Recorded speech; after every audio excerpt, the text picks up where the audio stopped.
Ketika kita tumpahkan, ketenangan diberikan. Nah, ketenangan inilah langkah awal yang memberikan kejernihan dalam berpikir sehingga kita mudah melangkah untuk menyelesaikan persoalan. Ketika jernih itulah baru Allah kirimkan solusi.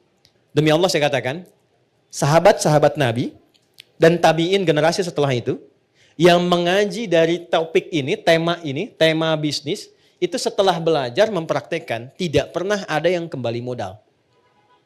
Semua kembali untung. Dan kekayaannya itu di atas rata-rata. Allah ajarkan satu kalimat yang saat diberikan semua yang kita harapkan dapat. Apa kalimatnya? Bismillahirrahmanirrahim. Teman-teman masih ingat di pertemuan yang lalu? Kalau orang benar baca Al-Fatihahnya, dan sudah kemarin kita berlatih baca, masih ingat hadisnya? Kalau dia sampai bacaan Iyyaka na'budu wa iyyaka nasta'in, ya Allah, Engkau perintahkan aku sholat, ibadah, sekarang aku sholat. Dan Engkau janjikan saat aku sholat, Engkau akan mengabulkan apa yang aku mohonkan. Sekarang aku punya kesulitan, mohon mudahkan dan kabulkan apa yang akan aku mohonkan. Itu yang dimaksud Iyyaka na'budu wa iyyaka nasta'in. Oke, sekarang saya mau tanya sama teman-teman. Kalau kita diperkenankan untuk meminta apa saja dan itu dikabulkan, kira-kira mau minta apa?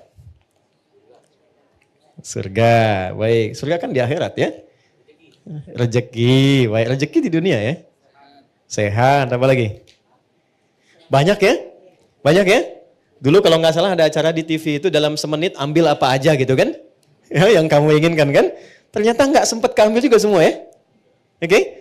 Nah, lihat hadisnya. Hadza baini wa baina abdi wa li abdi ma sa'al. Ini perjanjian untukku dan untuk hambaku. Kalau hambaku benar pada bacaan ini sampai di titik ini dari awal dia sholat. Apapun yang dia minta aku akan berikan. Apapun yang dia minta aku akan berikan. Dan tidak sedikit orang soleh termasuk para nabi, orang-orang soleh yang hidup di setiap generasi, kalau setiap ada masalah rata-rata sholat. Demi Allah rata-rata sholat.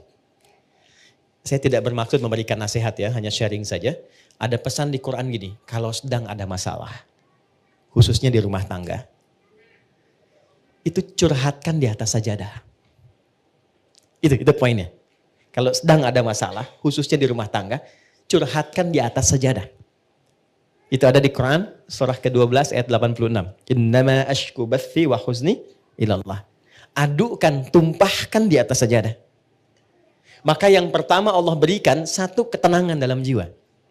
Jadi walaupun solusinya belum ada, tapi hatinya sudah tenang. Ya. Awas sajadahnya nggak usah dilebarkan sampai ke Instagram, ke Facebook, nggak usah. Di tempat kita ya. Semakin lebar, semakin meluas persoalannya. Itu janji Allah. Yang kedua, ketika kita tumpahkan, ketenangan diberikan. Nah, ketenangan inilah langkah awal yang memberikan kejernihan dalam berpikir sehingga kita mudah melangkah untuk menyelesaikan persoalan. Ketika jernih itulah baru Allah kirimkan solusi. Ya. Nah, sifat kita melakukan itu disebut dengan takwa namanya. Dan kalimat takwa pertama di Quran itu disandingkan dengan sholat. Takwa itu disebutkan 240 kali dalam Quran. Pertama kali disebutkan disandingkan dengan sholat. Quran surah 2 ayat 2 sampai 3. Dzalikal kitabu la raiba fi hudal lil. Siapa muttaqin orang takwa di situ? Ayat 3-nya. Alladzina yu'minuna bil ghaibi wa yuqimunas. Nah, takwa disebutkan 240 kali dalam Al-Quran. Amalan pertamanya sholat. Dan 240 ini dibagi 3 segmen. Ada segmen ritual seperti sholat ini. Ada segmen sosial seperti berbagi dengan sesama. Ali Imran ayat 133. Ada segmen rumah tangga.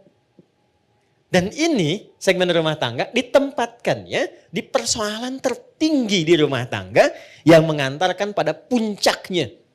Yaitu perselisihan yang menghadirkan misalnya perpisahan. Disebut dengan tolak. Ini ditempatkan di Quran surah 65. Surahnya surah At-Tolak, ayatnya persis sama dengan ini, 2-3. Coba lihat. Ini bukan dimirip-miripin ya, saya nggak punya TikTok deh yang sekali ketik langsung tok jadi gitu ya. Enggak. Ini ada ilmu tentang keserasian ayat-ayat dan nomor-nomor dalam Quran. Ditempatkannya di sini. Wa may yattaqillaha yaj'al lahu makhraja. Siapa yang mampu meningkatkan takwanya kepada Allah dalam konteks ini, yuk salat. Yaj'al lahu makhraja. Dia punya masalah apapun, aku bimbing untuk menyelesaikannya. Dan hidupnya bukan gak punya masalah. Sebelum dihadapi, Allah sudah kecilkan sehingga tak terasa bahwa itu persoalan. Itu poin. Ya. Betapa banyak solusi yang ringan tapi jarang dilakukan. Kita memilih berdebat dengan pengetahuan, dengan kekayaan, dengan macam-macam. Sehingga gak selesai-selesai. Padahal solusinya simpel. Baik ya? Satu ini. Nah sekarang, ada yang lebih dahsyat lagi. Begitu selesai benar baru sampai iyyaka na'budu wa iyyaka nasta'in. Sedang punya masalah apa? Mau minta apa? Ada keperluan apa? Mohonkan. Karena rata-rata bingung mau minta apa, Allah ajarkan satu kalimat yang saat diberikan semua yang kita harapkan dapat. Apa kalimatnya? Oke, setelah iyyaka na'budu wa iyyaka nasta'in, kita baca apa? Ihdinas siratal mustaqim. Itu bukan kalimat biasa, ada rahasia di dalamnya, ada hikmah. Ya, saya tulis dulu ya. Di sini aja. Ihdinas siratal mustaqim.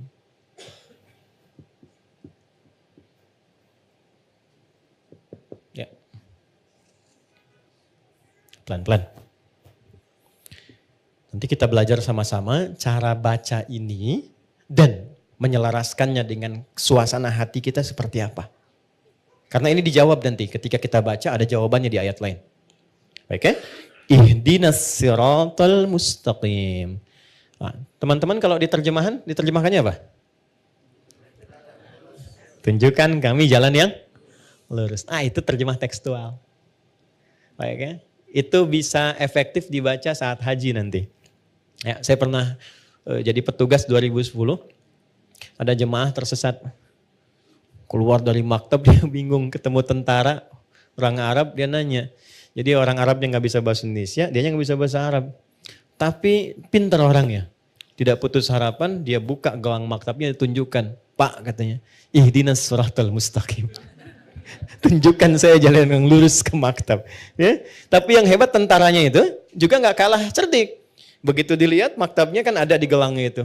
Maka dia tunjukkan siratal ladzina an'amta 'alaihim ghairil maghdubi 'alaihim waladdallin. Lulus jalan ini jangan belok-belok kamu sampai katanya. Itu pernah kejadian. Oke. Ihdina. Ya Allah mohon tunjukkan kami. Ihdina itu dari ahda yuhdi, asalnya dari hidayah. Hidayah, superlatifnya hudan. Oke, pelan-pelan. Ihdi itu bentuk permohonan.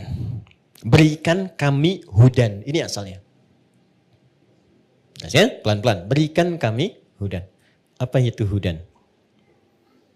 Hudan itu asalnya semua solusi yang kita butuhkan dalam hidup. Simpel sekali. Semua solusi yang kita butuhkan dalam hidup. Contoh, Al-Quran itu disebut hudan oleh Allah. Al-Baqarah ayat 185. Ya syahrul Ramadan alladzi unzila fihil Quran hudan linnas.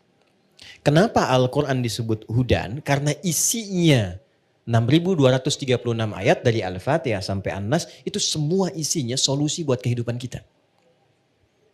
Tentang anak ada di situ, tentang pekerjaan ada di situ.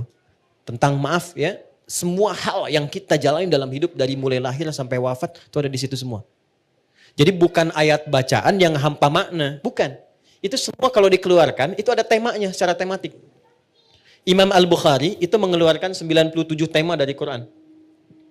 Disusun di dalam kitab beliau namanya Sahih Al-Bukhari. Bukan kitab hadis mata, bukan. Itu ada temanya. Dari mulai tentang iman, Anda bertanya kenapa iman saya suka naik turun. Kalau naik semangat ibadah, kalau turun saya agak malas gitu ya.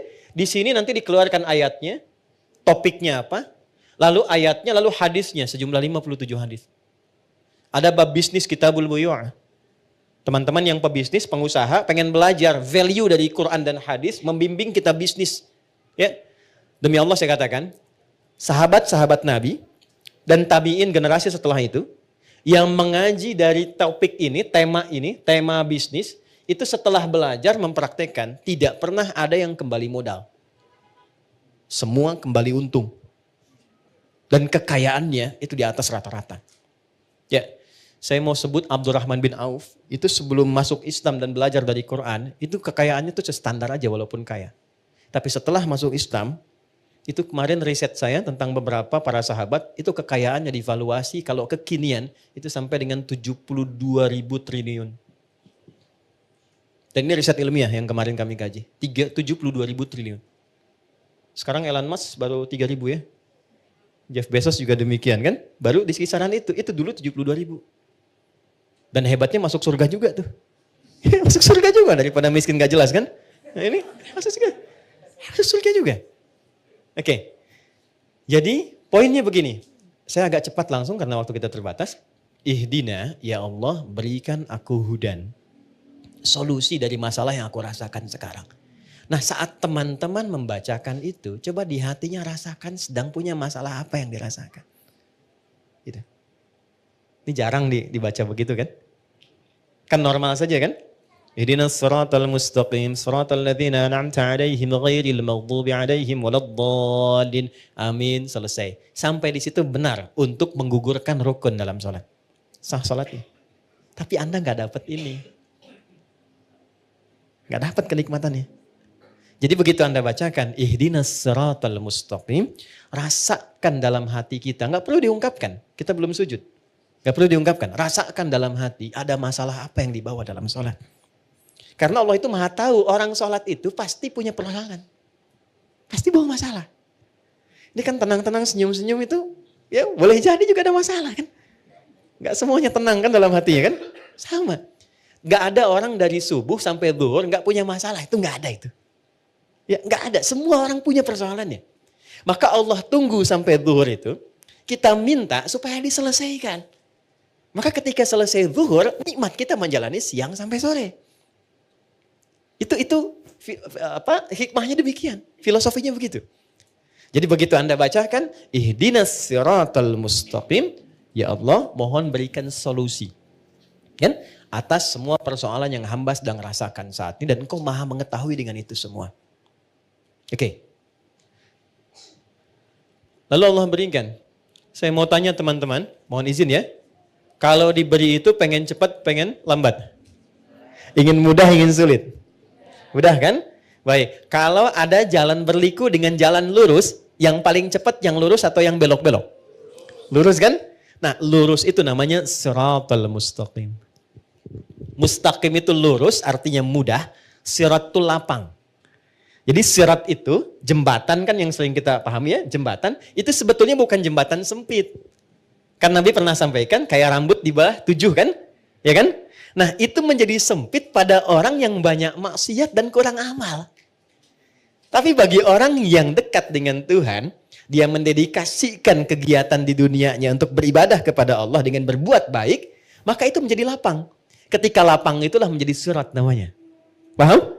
Baik, jadi seakan kita minta begini, ya Allah, mohon berikan aku solusi dan lapangkan saat aku menerimanya, serta mudahkan dalam prosesnya. Jelas? Lapangkan aku saat menerimanya dan mudahkan dalam menjalani prosesnya. Oke. Saya kasih pertanyaan, kalau bisa jawab saya kasih hadiah umroh ya. Saya serius. Saya serius. Bintang 5 di Mekah Madinah. Oke. Salat sendiri kan? Ya kan? Walaupun berjamaah kan kita sendiri kan? Ya kan? Nanti sifatnya jamaah dengan banyak orang. Kenapa di sini mintanya tunjukkan pada kami, padahal kita sendiri? Ihdina. Kenapa enggak ihdi? Oke, silakan. Ya. Boleh?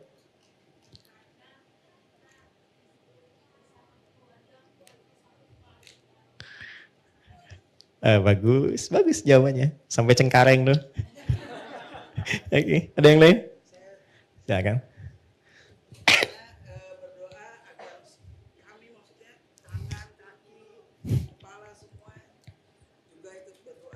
Bagus.